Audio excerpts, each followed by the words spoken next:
എല്ലാ പ്രിയപ്പെട്ട കൂട്ടുകാർക്കും സ്മിതൂസ് വേൾഡിൻ്റെ പുതിയ വീഡിയോയിലേക്ക് സ്വാഗതം.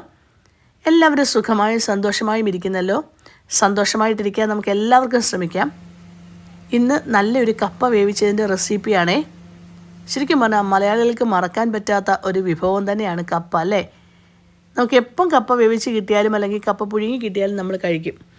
അത്രയ്ക്ക് മലയാളികൾ ഇഷ്ടപ്പെടുന്ന ഒന്ന് തന്നെയാണ് കപ്പ.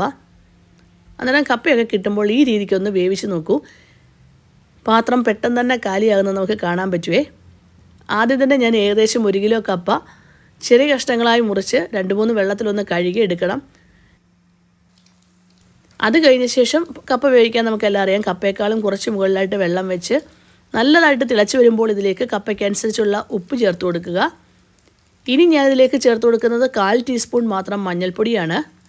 എന്നിട്ട് അടച്ചു വെച്ച് നമുക്ക് വേവിച്ചെടുക്കാവുന്നതാണേ.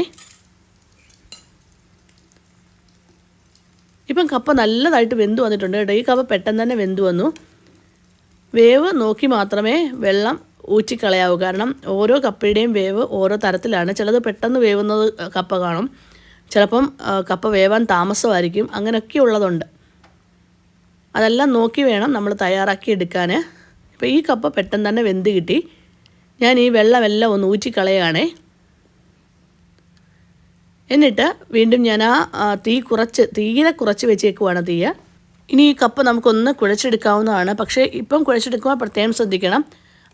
ഒരുപാട് കുഴച്ചെടുക്കരുത് കേട്ടോ. ചെറിയ ചെറിയ കഷ്ണങ്ങളായിട്ട് തന്നെ ഒന്ന് കുഴച്ചെടുക്കാൻ ശ്രമിക്കുക. കാരണം കുറച്ചുകൂടെ നമുക്ക് കാര്യങ്ങൾ ചെയ്യാനുണ്ട്, അതുകൊണ്ടാണേ. അത് കഴിഞ്ഞ് ഞാൻ അടുപ്പത്തേക്ക് വേറൊരു പാൻ വെച്ച് കൊടുത്തിട്ടുണ്ട്. ഈ പാത്രത്തിലേക്ക് ആവശ്യത്തിന് വെളിച്ചെണ്ണ ഒഴിച്ചു കൊടുക്കുക. ഇവിടെ നല്ല തണുപ്പാണ്, അതുകൊണ്ടാണ് വെളിച്ചെണ്ണയൊക്കെ ആ ഒരു രീതിക്ക് ഇരിക്കുന്നത്. വെളിച്ചെണ്ണ ചൂടായി വരുമ്പോൾ 1/2 ടീസ്പൂൺ കടുകും 1/2 ടീസ്പൂൺ ജീരകം കൂടി ഇട്ട് കൊടുത്ത് പൊട്ടിച്ചെടുത്തിട്ടുണ്ട്. ഇനി നമുക്ക് ഇതിലേക്ക് ചേർത്ത് കൊടുക്കേണ്ടത് 3-4 വറ്റൽമുളകാണ്. അതിനോടൊപ്പം തന്നെ 2-3 അല്ലി വെളുത്തുള്ളി അരിഞ്ഞത്, ഒരു ചെറിയ കഷ്ണം ഇഞ്ചി അരിഞ്ഞത്, 2-3 പച്ചമുളക്, ഇത്രയും കൂടെ ചേർത്ത് കൊടുത്ത് നല്ലതായിട്ടൊന്ന് വഴറ്റിയെടുക്കുക. അത് കഴിഞ്ഞ ശേഷം അരിഞ്ഞു വെച്ചിരിക്കുന്ന 2 സവാള ആവശ്യത്തിന് ഉപ്പും ചേർത്ത് കൊടുത്ത് നമുക്ക് വഴറ്റിയെടുക്കാവുന്നതാണ്. ഈ ഒരു സമയം ഞാൻ ഇതിനകത്തുനിന്ന് ആ വറ്റൽമുളക് ഒന്ന് മാറ്റുകയാണ്. കാരണം വറ്റൽമുളക് എനിക്ക് ഒരുപാട് കരിഞ്ഞു പോകും, അതുകൊണ്ടാണ് മാറ്റുന്നത്. ഇപ്പോൾ സവാളയുടെ കളർ കണ്ടോ, ഇത്രയും മാറി വരണേ. എന്നിട്ട് വേണം ഇതിലേക്ക് 1/4 ടീസ്പൂൺ മഞ്ഞൾപ്പൊടിയും കൂടെ ചേർത്ത് കൊടുക്കാൻ. ഇനി നമുക്ക് ചേർത്ത് കൊടുക്കേണ്ടത് 2 ടീസ്പൂൺ മുളക് പൊടിയാണ്.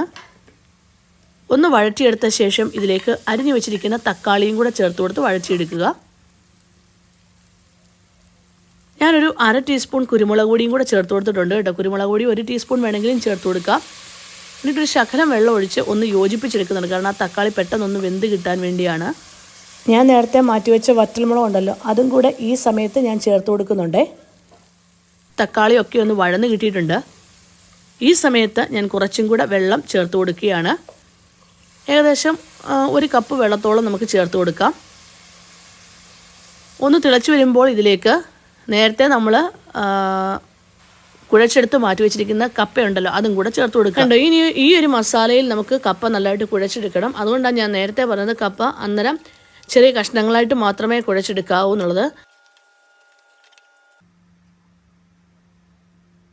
ഈ ഒരു രീതിക്ക് തന്നെ കുഴച്ചെടുക്കാവൂ. ഇപ്പം കറക്റ്റ് പരുവത്തിന് കപ്പ കിട്ടിയിട്ടുണ്ട്.